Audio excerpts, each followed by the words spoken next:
설교자가 좀 바뀌었습니다. 창세기 5장 21절에서 32절까지입니다. 구약성경 7페이지입니다. 창세기 5장 21절부터 32절 교독합니다. 에녹은 65세에 무두셀라를 낳았고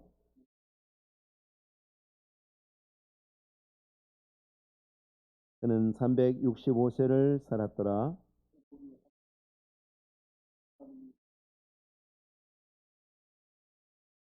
무두셀라는 117세에 라멕을 낳았고 187세에 나르멕을 낳았고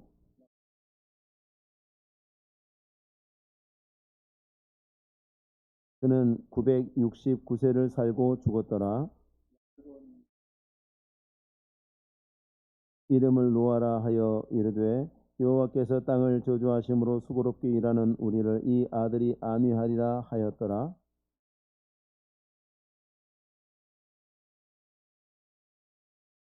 그는 777세를 살고 죽었더라. 노아는 500세 된 후에 셈과 함과 야벳을 낳았더라. 아멘. 하나님이 세상을 창조하신 후에 세상은 두 번의 거대한 변화를 맞이해야 합니다. 하나는 죽음 자체가 설정되어 있지 않았던 인간과 인간이 다스리는 모든 피조세계, 생태계의 죽음이라는 것이 개입되어 있는 사건이 큰 사건이었죠. 이로 인해서 모든 생명체는 노화, 늙고 죽는 것을 피할 수 없게 되었습니다. 그럼에도 불구하고 늙는 것을 추하다 생각하는 사람들이 있습니다. 늙음이 추함인가? 늙는 것은 우리 자신입니다. 우리 자신의 한 인간의 삶 속에 어린 시절과 그리고 늙어서 쇠약해진 그것도 우리의 본질의 일부입니다. 그것을 부정하는 것은 자신을 부정하는 것입니다. 어리석은 외국 가수들 중에서는 젊어서 죽어라 라고 이야기를 합니다. 얼마나 어리석고 무지한 말입니까? 특별히 미국의 유명한 당대를 호령했던 미녀 배우들로 알려진 그 스타들은 자신의 늙은 모습을 보여주지 않기 위해서 숨어버리죠. 나타나지는 않습니다. 그런 모습 보이기 싫다는 것입니다. 그러나 그것도 우리가 사랑해야 되는 우리 자신이죠. 그러면 우리는 늙은 부모를 추하다고 보지 않을 것입니까? 또 한 가지는 노아의 홍수로 인해서 달라지게 된 지구의 환경이죠. 노아의 홍수 이전까지만 해도 우리는 본문에서 보았듯이 대부분의 사람들의 수명이 900세가 넘는 것을 알 수 있습니다. 우리가 모두 알지 못하지만 우리가 알고 있는 성경의 정보를 통해서 보면 노아 홍수 이전의 자연 환경이 인간의 생존에 우호적이었다라는 것을 충분히 예측할 수 있는 데이터죠.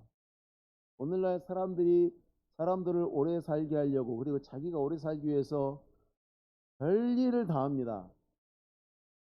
할 수 있는 모든 짓은 다 합니다. 아무리 메스꺼운 것도 먹고 마십니다. 근데도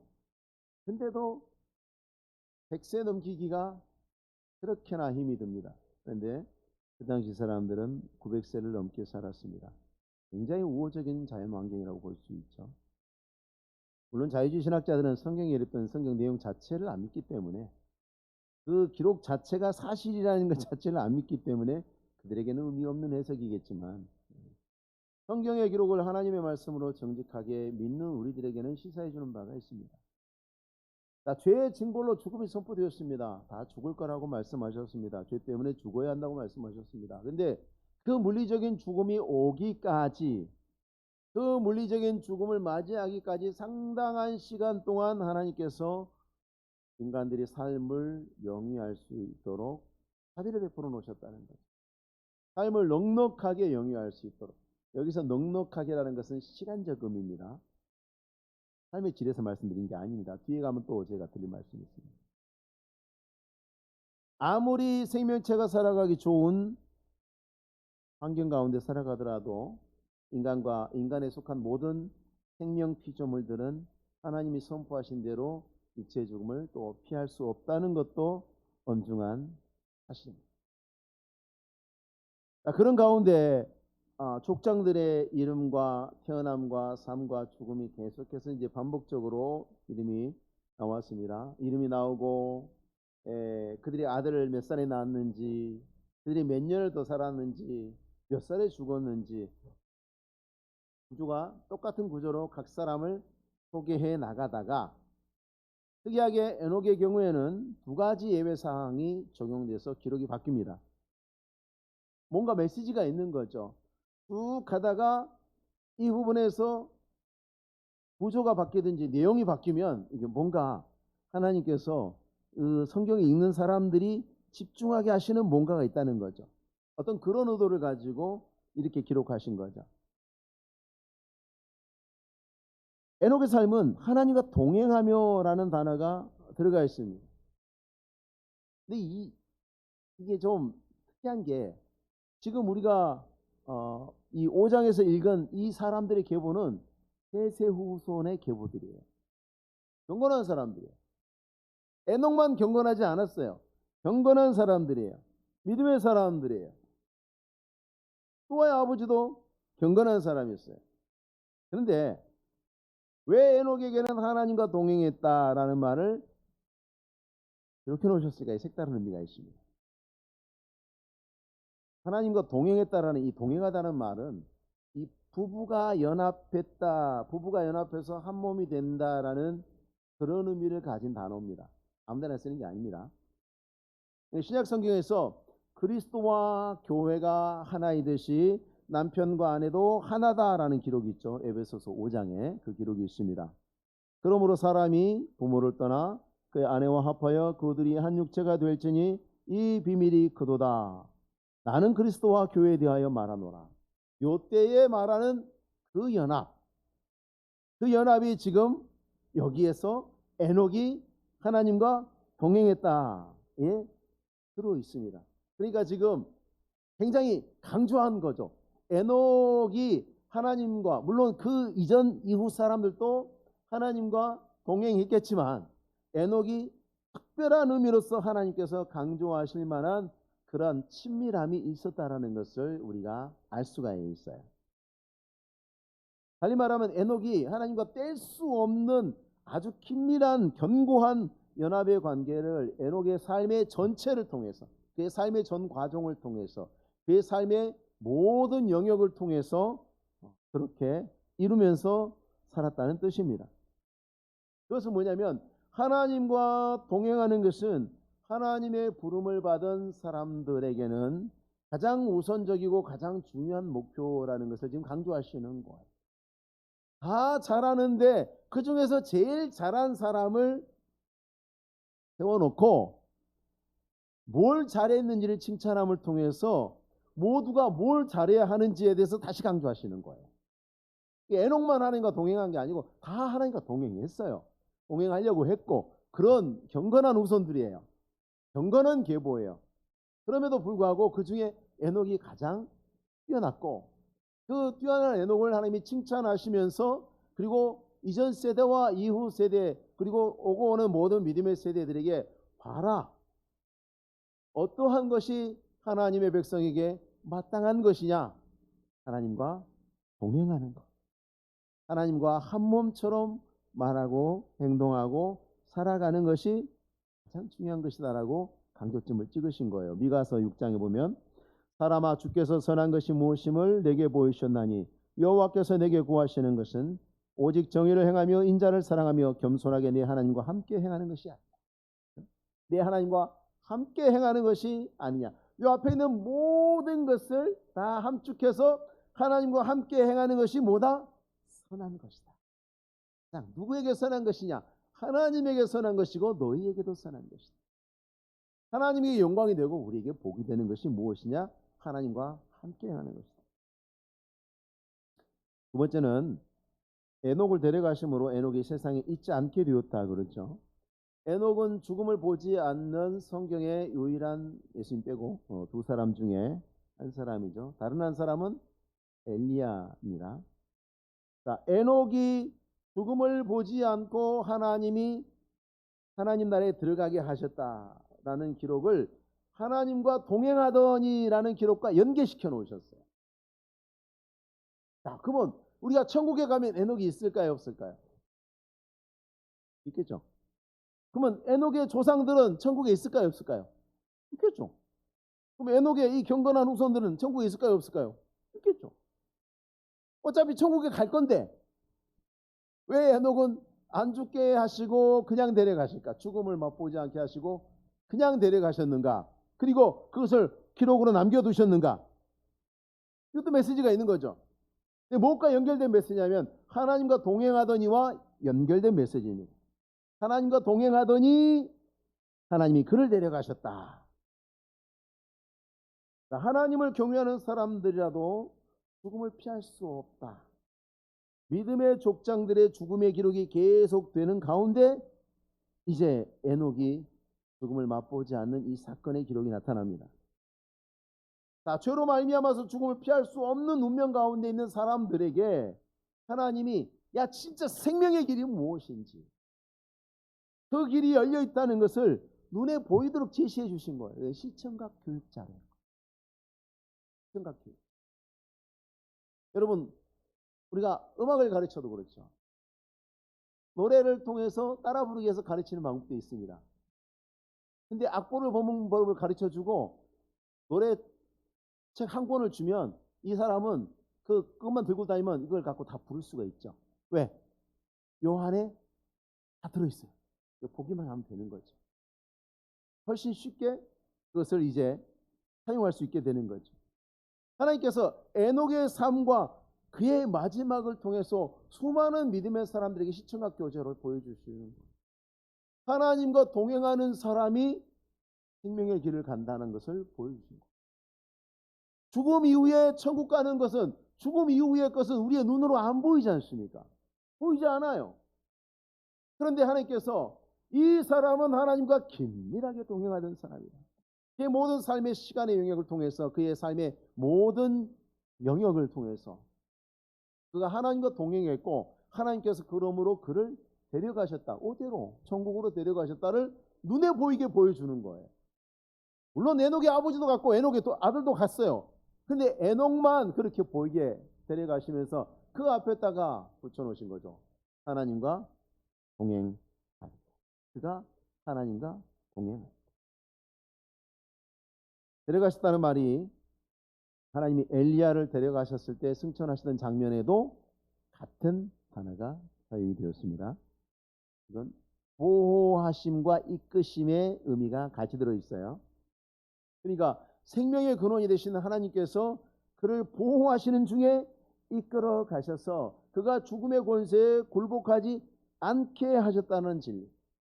하나님이 보호하시고 이끌어 가시는 사람은 결코 사망의 권세가 그 사람을 이길 수 없다는 그 진리를 강력하게 증거해 주시는 것. 믿음의 사람들에게. 자, 그리고 그 이후에 이제 에녹이 올라가고 그 다음에 라멕과 노아가 등장합니다. 근데 우리는 노아에 앞서서 라멕을 잘 봐야 됩니다. 라멕이라는 사람을 잘 봐야 됩니다.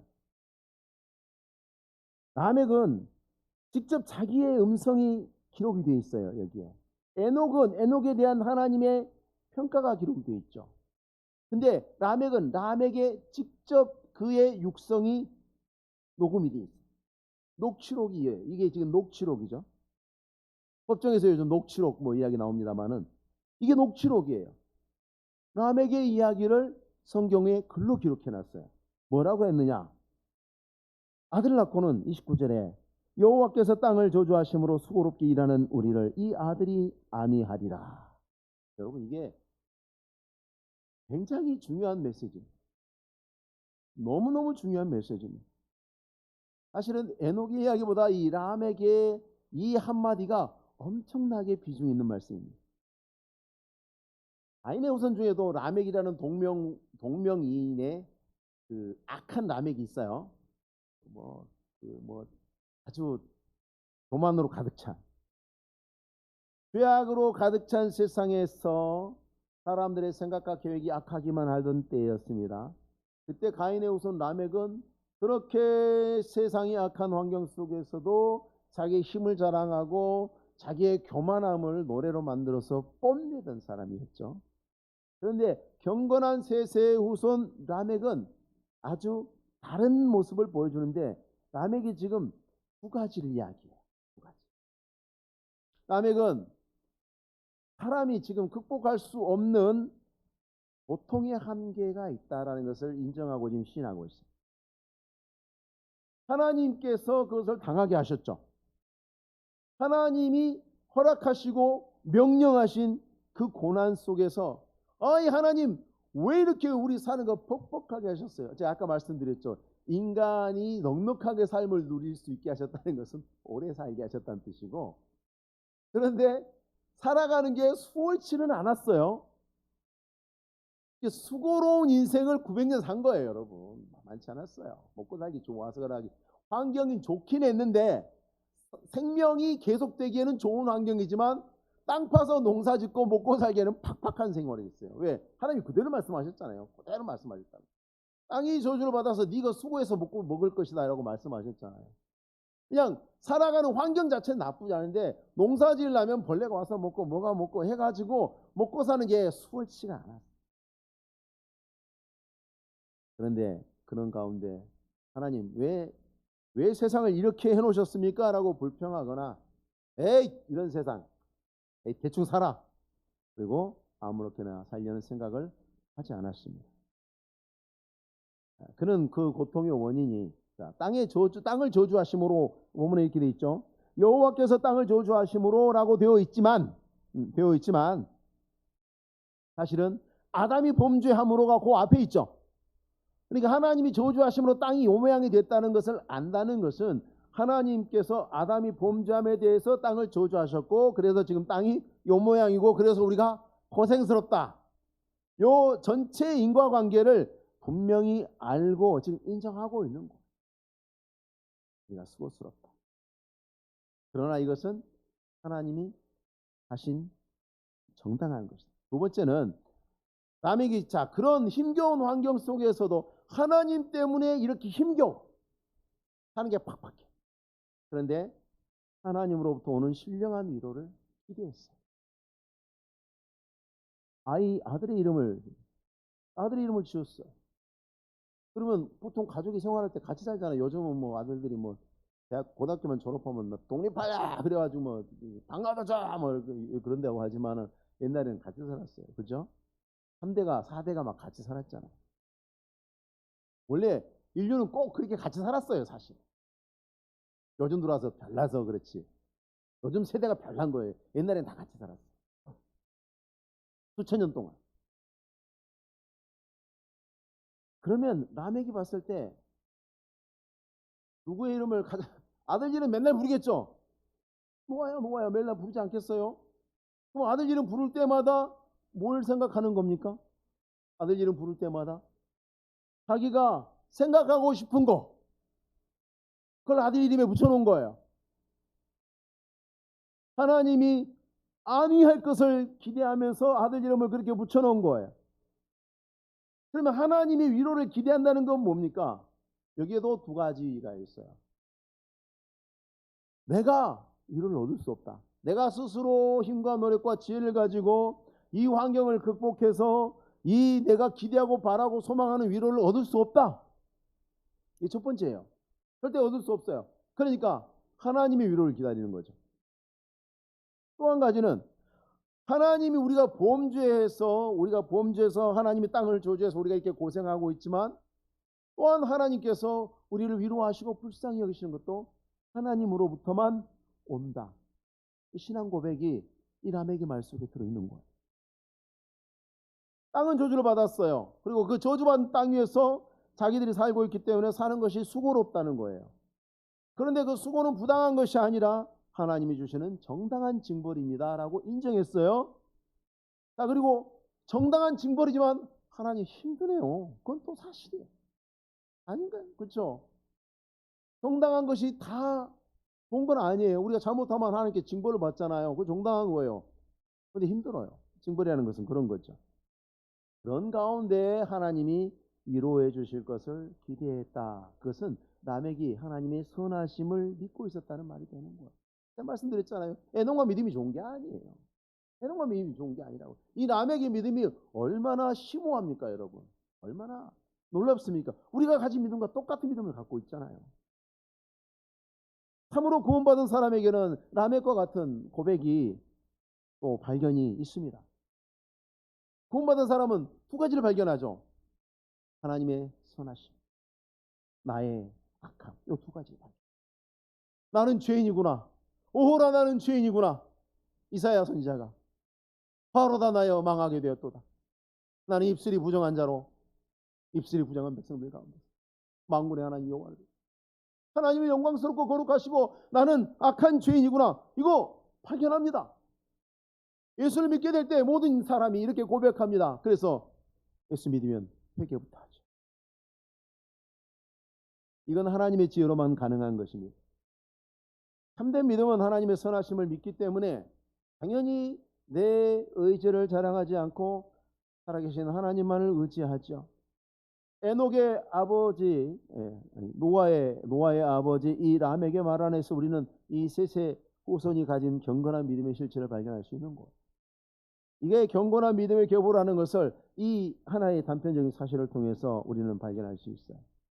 그리고 이 람에게 신앙의 태도는 우리와 신앙과 본질적으로 같습니다.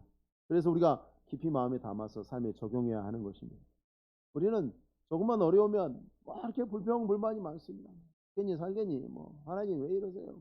그래서 우리는 얼마나 아주 작은 에도 불평하고 원망합니다. 오늘날에도 이 땅의 저주가 이어지고 있습니다. 아니, 목사님 저는 우리 서울엔 땅이 있어요. 다 콘크리트지. 아스팔트 콘크리트밖에 없지 않습니까? 땅이 그런 의미가 아니에요. 땅의 저주로 인해서 이 세상에서의 삶이 수고로울 수밖에 없습니다. 그러면 하나님이 저주해서 이 세상의 삶이 퍽퍽하고 수고로울 수밖에 없는데 여러분 한번 생각해 보세요. 여러분이 살아온 동안에 언제 경기 좋은 데 있었어요? 살기 좋은 데 있었어요? 사업하기 쉬운 데 있었어요? 항상 사는 건 팍팍하고 않았습니다. 물론 정도의 차이는 좀 나을 때가 있고 좀 덜할 때가 있는데 그게 우리에게 또 크게 느껴지죠. 하나님의 저주하심으로 인해서 지금까지 계속되고 있는 환경이기 때문에 이건 뭐 정치 제도를 바꾼다거나 무슨 경제 제도를 손봐가지고 해결할 수 있는 문제가 아니에요. 그리고 이 세상의 삶에서 우리가 당하는 수고로움은 부당한 것도 아니고 죄인된 우리에게는 감당할 수밖에 없는, 감당해야 할 수밖에 없는 정당한 하나님의 저주예요. 우리는 고난 가운데 살아야 마땅한 사람들이에요. 경건한 사람일지라도 똑같습니다. 보세요, 이 사람들, 이 경건한 믿음의 사람들 수고롭게 살았어요. 람에게 말을 통해서 지금까지 람에게 아버지, 할아버지, 할아버지, 할아버지까지 해가지고 쭉 이어져 나오는 사람들의 삶이 수고로웠다는 것을 지금 람에게 고백하고 있는 거예요. 하나님이 위로를 주시지 않으면 우리에게는 소망이 없다라고 고백하고 있지 않습니까? 경건의 셋의 후손일지라도 아담의 모든 후손에게 하나님이 선언하신 저주의 선언에서 예외일 수 없습니다. 오늘날 아무리 신실하고 경건하게 하나님을 믿고 따르는 사람이라고 할지라도 역시 예외가 없습니다. 그래서 우리는 이 땅에서의 수고로움과 괴로움을 인정하고 받아들여야 됩니다. 마냥 편안한 것만 추구하는 것도 경건치 않습니다. 수고가 있고 괴로움이 있고 고통이 있을 때도 그럼에도 불구하고 주여 믿음으로 여전히 믿음의 자리에 서서 하나님을 경외하고 하나님이 위로와 소망이신 줄 알고 내가 이 믿음의 자리를 지키게 하옵소서 그렇게 감당해야 되는 거예요. 예수 믿으면 뭐 하나도 안 힘들고 안 괴롭고 만사가 형통하고 뭐 곳간에는 빈게 하나도 없고 몸도 하나도 안 아프고 근심 걱정거리 하나도 없고 그러하지 않습니다. 그런 가운데에도 다만 하나님이 자비를 베풀어 주실 것을 기대하면서 소망할 수 있다는 거죠. 그 가운데서 하나님이 위로해 주실 것을 기대하는 것이 금지되어 있지 않아요. 그런 상황 속에서 하나님이 믿음의 사람들에게 하나님의 은혜와 자비와 긍휼을 바라고 소망하고 또 하나님 앞에 기대하고 그래서 하나님께서 주실 때에 그것으로 인해서 힘을 얻고 살아가도록 그렇게 하셨어요. 그러니까 우리는 그렇게 해야 합니다. 우리 같은 믿음으로 하나님을 떠나서 범죄한 인간이 치료받을 수 있는 유일한 길은 하나님뿐이라는 것을 우리 삶으로 인정하고 또 사람들에게 선포해야 합니다. 하나님을 하나님으로 알고 하나님을 인정하는 것이 믿음이고, 그것이 구원받은 사람들의 삶의 목표고 교회가 추구해야 될 사역의 방향이라는 것을 우리가 오늘 말씀을 통해서 생각하시고, 우리의 삶의 날들 동안에 역시 우리가 경건하게 하나님 앞에 신실하게 살아도 하나님 주시는 고난의 때가 있고 괴로움의 시간들이 있고 어려움의 삶의 날들이 끊이지 않습니다. 그 가운데서도 하나님 감당하게 하소서. 짤 길을 내주시옵고, 주님께서 부르실 때까지 이 땅에서 내 삶을 감당할 때 그냥 살지 않게 하시고 믿음의 사람으로 살게 하옵소서. 그것이 우리의 기도의 제목이 되고 마음의 소원이 되어야 할 줄로 믿습니다. 기도하겠습니다. 또 하나님 아버지, 감사하고 감사합니다. 우리가 이 땅에서 수고로 사는 것을 아시는 하나님 아버지, 우리의 수고가 우리의 죄로 말미암아 이 세상에 넘치는 죄로 말미암은 것임을 또한 우리는 고백합니다. 하나님 아버지, 그럼에도 우리는 하나님이 선하시며 자비와 긍휼이 풍성하시기에 주의 은혜를 구하는 자들에게 한량없는 은혜를 또한 베푸시는 분이심을 또한 믿습니다. 하나님 아버지, 우리가 매일의 삶 속에 주의 은혜를 바라고 사모하며 고난 가운데라도 주의 이름을 부르고 환난 가운데라도 주 앞에 엎드림으로 말미암아 주님 부르신 날까지 이 땅에서의 삶의 모든 시간을 통해서 하나님의 영광을 드러내고 주의 권하심을 증거하는 선한 주의 백성으로 살아가도록 우리의 믿음의 걸음을 굳게 하여 주옵소서. 감사드리며 예수님의 이름으로 기도하옵나이다. 아멘. 찬송가 546장, 찬송가 546장 3절까지 하고 광고하고